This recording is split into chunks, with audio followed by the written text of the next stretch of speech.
Hey guys, Al Lewison. Cam McClellan, hey guys. Welcome to today's Wealth WOD. We're out of the D. So I wanted to talk today a little bit more about optimum size and quality. Now it's one we sort of bandy about quite frequently, but probably haven't gone into a great deal of detail on. So we talked about the optimum size before, but there's been some questions lately about the quality aspect of it. So I guess to start with, I have to start by saying there is no right and wrong. There is no absolute formula for having the quality you need, because it comes down to the last two words we talk about of the area.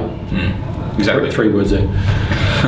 So I own properties in some areas, guys, where I've got Caesar stone bench tops, I've got fresh water drinking in the house, I've got piped in hot water, I've got gas plugged out to the backyard for barbecues. In other areas I'm talking about lemonade benches, I'm talking about basic. Some might have floorboards, some have tiles, some have carpet.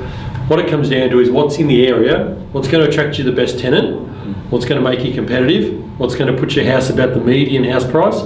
Because it's quite easy to go into an area and say, well, I'm going to get a tenant, I'm going to put in polished floorboards, I'm going to put in Caesar stone benches in kitchen and bathrooms, when your competitors are running carpet through the whole house with laminate. So yeah, you want to make sure you don't overcapitalise, but make sure you're at the mark where you're attracting the right people. So to the people asking the questions of us about that, I'd say to you, go and research the area. So you've gone through the map process, got your market, got your area, you're looking for your property, look at lots of property in the area. What are the inclusions? What have they got in them?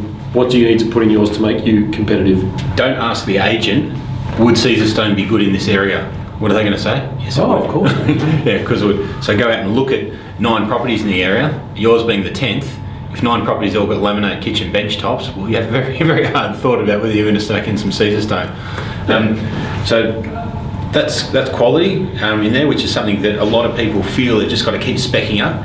And spec ups are small things. You know, like I'll put in, so our operations officer, reasonably intelligent guy, he purchased a couple of properties, so he's originally a client of ours, so he purchased a couple of properties through us, and he said to me, the design in the bathroom, I want to put in an extra vanity, an extra sink and an extra drawer, because if I was there and my wife and I, we wouldn't want to share the same one. I said, yeah, no worries at all. I built the house and I didn't put it in. And he said afterwards, why didn't you put it in? I said, because it was going to cost you $1,500 and you wouldn't get a cent more in rent or bank panel valuation.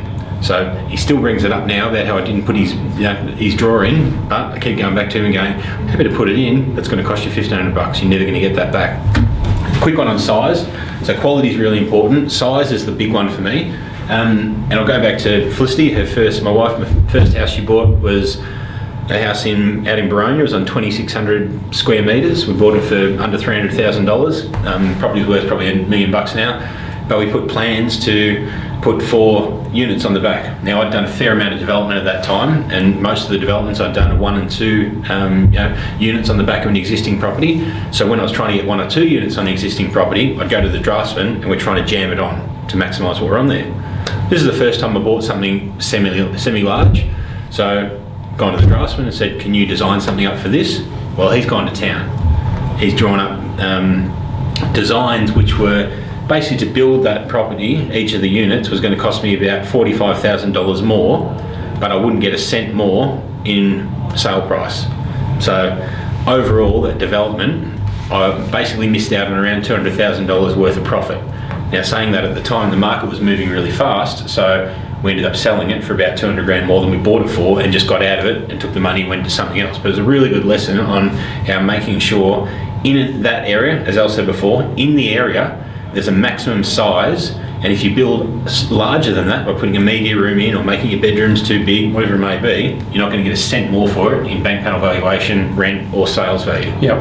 Yeah. So when you're out there, guys, make sure, as we said, you're researching. If you're going to be checking 10 properties, make yours the 10th, check 9 before. What's the right size? What's the right detail and quality they've got inside the house? Make your decisions, make the smart decisions. Hey, this is a good one. So Felicity was 19 when she bought that property. How do you reckon her father, her dad Pete, who's a good guy, he actually works for me now, but Pete hated me at the time. I was a few years older, so I was the young bloke coming in, going out with his daughter. And I went in there and I said, Felicity goes, I'm buying my first house. They had a bit of a shock. She's 19, getting thrown into buying a house. Then she broke it to him and said, it's actually a 5-unit development site. How do you reckon they coped with that one? So anyway, guys, catch you later.